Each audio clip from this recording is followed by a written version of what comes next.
ರಾಜ್ಯದ ಕಾನೂನು ಸುವ್ಯವಸ್ಥೆ ಎಷ್ಟು ಅಮೋಘವಾಗಿದೆ ಅನ್ನುವಂಥದ್ದನ್ನ ಈ ಸ್ಟೋರಿ ನಿರೂಪಿಸುತ್ತೆ. ಸೊ ಇದನ್ನ ರಾಜ್ಯದ ಗೃಹ ಸಚಿವರು ಡಾಕ್ಟರ್ ಜಿ ಪರಮೇಶ್ವರ್ ಅವರು ನೋಡಲೇಬೇಕು ಅಂಥದ್ದೊಂದು ವರದಿ. ಅಂಡ್ ಆಲ್ಸೋ ಬೆಂಗಳೂರಿನ ಗ್ರಾಮಾಂತರ SP ಆಗಿರೋ ಚಂದ್ರಕಾಂತ್ ಅವರು ಕೂಡ ಗಮನಿಸಲೇಬೇಕಾದಂತ ಸ್ಟೋರಿ. ಆನೇಕಲ್ನಲ್ಲಿ ಕಾನೂನು ಸುವ್ಯವಸ್ಥೆ ಎಷ್ಟು ಅದ್ಭುತವಾಗಿದೆ ಅನ್ನೋದಕ್ಕೆ ಈ ಘಟನೆ ಸಾಕ್ಷಿ ಆಗ್ತಾ ಇದೆ. ಹಾಡ ಹಗಲೇ ಸಿನಿಮಾ ಸ್ಟೈಲ್ನಲ್ಲಿ ವ್ಯಕ್ತಿಯ ಕಿಡ್ನಾಪ್ಗೆ ಯತ್ನಿಸಲಾಗಿದೆ. ಆನೇಕಲ್ ತಾಲೂಕಿನ ಇಂಡ್ಲವಾಡಿ ಕ್ರಾಸ್ ಬಳಿ ಹಾಡ ಹಗಲೇ ವ್ಯಕ್ತಿಯೊಬ್ಬರನ್ನ ಹೇಗೆ ಕಿಡ್ನಾಪ್ ಮಾಡೋದಕ್ಕೆ ಮುಂದಾಗ್ತಾರೆ, ಪ್ರೀ ಪ್ಲಾನ್ ಮಾಡ್ಕೊಂಡಿರ್ತಾರೆ. ಅಂಡ್ ಆ ಕಿಡ್ನಾಪ್ ನಲ್ಲಿ ಅವರು ಸಕ್ಸಸ್ ಆದ್ರ ಇಲ್ವಾ ಅನ್ನುವಂಥದ್ದನ್ನು ಮುಂದಿನ ಹಂತದಲ್ಲಿ ನಾ ಹೇಳ್ತಾ ಹೋಗ್ತೀನಿ. ಆನೇಕಲ್ ತಾಲೂಕಿನ ಇಂಡ್ಲವಾಡಿ ಕ್ರಾಸ್ ಬಳಿ ನಡೆದಿರುವಂತಹ ಘಟನೆಯ ಕುರಿತಾದಂತ ವರದಿ ನಿಮ್ಮ ಮುಂದೆ. ಸಿನಿಮಾ ಸ್ಟೈಲ್ ನಲ್ಲಿ ವ್ಯಕ್ತಿಯನ್ನ ಕಿಡ್ನಾಪ್ ಮಾಡೋದಕ್ಕೆ ಯತ್ನಿಸಿದ್ದಾರೆ. ಫಸ್ಟ್ ವಿಜುವಲ್ಸ್ ನೋಡ್ತಿದ್ದೀವಿ. ವ್ಯಕ್ತಿಯೊಬ್ಬನನ್ನ ಕಿಡ್ನಾಪ್ ಮಾಡೋದಕ್ಕೆ ಪ್ರಯತ್ನ ಮಾಡುವಂತಹ ದೃಶ್ಯಗಳೆಲ್ಲವೂ ಕೂಡ ಸೆರೆಯಾಗಿದೆ. ಇದು ಆನೇಕಲ್ ತಾಲೂಕಿನ ಇಂಡ್ಲವಾಡಿ ಕ್ರಾಸ್ ಬಳಿ ನಡೆದಿರೋದು.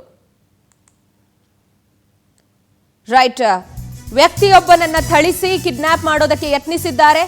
3 ಬೈಕು ಹಾಗೆ ಕಾರ್ನಲ್ಲಿ ಬಂದಿದ್ರು ಕಿಡಿಗೇಡಿಗಳು. ಪ್ರೀ ಪ್ಲಾನ್ ಮಾಡ್ಕೊಂಡಿದ್ರು ಅನ್ನುವಂಥದ್ದು ಸ್ಪಷ್ಟ. ಸುಮಾರು 8 ಮಂದಿಯ ಗ್ಯಾಂಗ್ನಿಂದ ವ್ಯಕ್ತಿಯ ಕಿಡ್ನಾಪ್ಗೆ ಯತ್ನಿಸಲಾಗಿದೆ. ನಾನೇನೂ ಮಾಡಿಲ್ಲ, ನನ್ನನ್ನು ಬಿಟ್ಬಿಡಿ ಅಂತ ಹೇಳಿ ಆ ವ್ಯಕ್ತಿ ಅಂಗಲಾಚಿದ್ರು. ಈ ಕಿಡಿಗೇಡಿಗಳಿಗೆ ಕರುಣೆ ಅನ್ನೋದಿರಲಿಲ್ಲ. ನಮ್ಮ ಆಪರೇಷನ್ ಇಂಪಾರ್ಟೆಂಟು ಅನ್ನುವಂಥ ರೀತಿಯಲ್ಲಿ ವರ್ತಿಸಿದ್ದಾರೆ. ಆ ವ್ಯಕ್ತಿ ನನಗೆ ಆಪರೇಷನ್ ಆಗಿದೆ, ನನ್ನನ್ನು ಬಿಟ್ಬಿಡಿ, ನನ್ನ ಹೆಲ್ತ್ ಕಂಡೀಷನ್ ಸರಿ ಇಲ್ಲ ಅಂತ ಕೇಳಿದ್ರು ಕೂಡ ದುರುಳರು ಆತನ ಮನವಿಗೆ ಸೊಪ್ಪು ಹಾಕಿಲ್ಲ. ಸ್ಥಳಕ್ಕೆ ಕೆಲವು ಸಾರ್ವಜನಿಕರು ಇಮಿಡಿಯೇಟ್ಲಿ ಬಂದಿದ್ರಿಂದ ಆ ಗ್ಯಾಂಗ್ ಅಲ್ಲಿಂದ ವಾಪಸ್ ಹೊರಟಿದೆ. ಅವರ ಪ್ಲಾನ್ ವಿಫಲವಾಗಿದೆ. ಆನೇಕಲ್ ಪೊಲೀಸ್ ಠಾಣಾ ವ್ಯಾಪ್ತಿಯ ಇಂಡ್ಲವಾಡಿ ಕ್ರಾಸ್ನಲ್ಲಿ ವ್ಯಕ್ತಿಯೊಬ್ಬರನ್ನ ಕಿಡ್ನಾಪ್ ಮಾಡೋದಕ್ಕೆ ಟೀಮ್ ಒಂದು ರೆಡಿಯಾಗಿ ಬಂದಿತ್ತು. ಬಟ್ ಅಲ್ಲಿದ್ದಂಥ ಸ್ಥಳೀಯರು ಸಾರ್ವಜನಿಕರಿಂದ ಅವ್ರ ಪ್ಲಾನ್ ಎಲ್ಲ ಮಕಾಡೆ ಮಲ್ಕೊಂಡಿದೆ.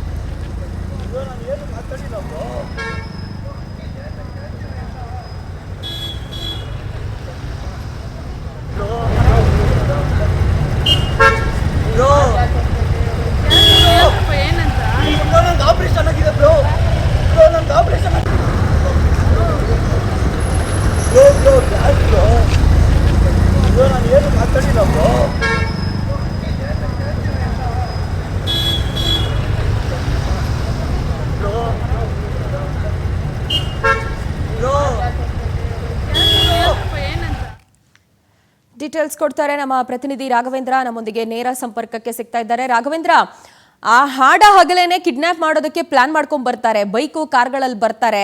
ಅಂಡ್ ಆ ವ್ಯಕ್ತಿ ನನಗೆ ಹೆಲ್ತ್ ಕಂಡೀಷನ್ ಸರಿ ಇಲ್ಲ ಅಂತ ರಿಕ್ವೆಸ್ಟ್ ಮಾಡಿದ್ರು, ಅದಕ್ಕೆ ಸೊಪ್ಪು ಹಾಕದೆ ತಮ್ಮ ಅಟ್ಟಹಾಸ ಮೆರಿತಾರೆ ಅಂತ ಹೇಳಿದ್ರೆ, ಇಷ್ಟೆಲ್ಲ ಪ್ರೀ ಪ್ಲಾನ್ ಮಾಡೋದಕ್ಕೂ ಇವ್ರಿಗೆ ಅವಕಾಶಗಳಿದೆ ಅಂತ ಹೇಳಿದ್ರೆ, ಪೊಲೀಸ್ ಅಧಿಕಾರಿಗಳು ಎಷ್ಟರ ಮಟ್ಟಿಗೆ ಸ್ಟ್ರಿಕ್ಟ್ ಆಕ್ಷನ್ಸ್ ತಗೊಂಡಿದ್ದಾರಲ್ಲಿ?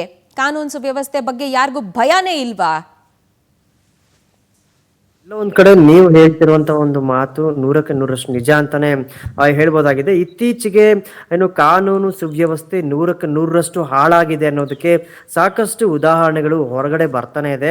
ಇದಕ್ಕೆ ತಾಜಾ ಉದಾಹರಣೆ ಎಂಬಂತೆ ನಿನ್ನೆ ಮಧ್ಯಾಹ್ನದ ನಂತರ ಸಂಜೆ ವೇಳೆಗೆ ಏನು ಇಂಡ್ಲವಾಡಿ ಕ್ರಾಸ್, ಆನೇಕಲ್ ತಾಲೂಕಿನ ಇಂಡ್ಲವಾಡಿ ಕ್ರಾಸ್ ಬಳಿ ಒಂದು ಘಟನೆ ಆಗಿರುವಂಥದ್ದು.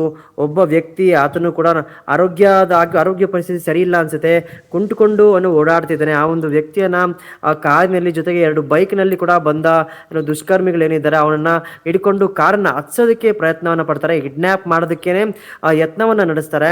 ಆದರೂ ಕೂಡ ಆ ವ್ಯಕ್ತಿ ಸಾಕಷ್ಟು ಕೇಳ್ಕೊಂತ ಇರ್ತಾನೆ, ನಾನೇನು ಅಂದಿಲ್ಲ, ನನ್ನ ಬಿಟ್ಬಿಡಿ, ನನಗೆ ಆಪರೇಷನ್ ಆಗಿದೆ ಅಂತೆಲ್ಲ ಕೂಡ ಕೇಳ್ತಿರ್ತಾನೆ. ಆದರೂ ಕೂಡ ಅವರು ಬಿಡೋದಿಲ್ಲ, ಅವನನ್ನು ಅಲ್ಲೇ ಹಿಡ್ಕೊಂಡು ಒಡೆದು ಹತ್ತಿಸೋ ಕೂಡ ಪ್ರಯತ್ನ ಪಡ್ತಾರೆ. ಈ ಒಂದು ಪರಿಸ್ಥಿತಿಯಲ್ಲಿ ಸುತ್ತಮುತ್ತ ಜನ ನೋಡ್ತಿರ್ತಾರೆ.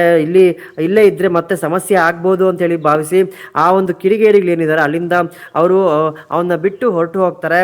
ಆ ಸಂದರ್ಭದಲ್ಲಿ ಸ್ಥಳೀಯರು ಕೂಡ ಯಾಕೆ ಏನು ಎತ್ತ ಅಂತ ಪ್ರಶ್ನೆ ಕೂಡ ಮಾಡ್ತಾರೆ. ಆಗ ಕೂಡಲೇ ಅಲ್ಲಿ ಇದ್ದವರೆಲ್ಲ ಸಂಪೂರ್ಣವಾಗಿ ಹೊರಟು ಹೋಗ್ತಾರೆ.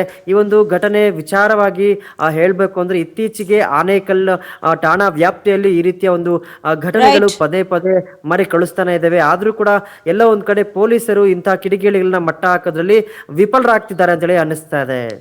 Fine Raghavendra, thank you ಡೀಟೇಲ್ಸ್ಗೆ.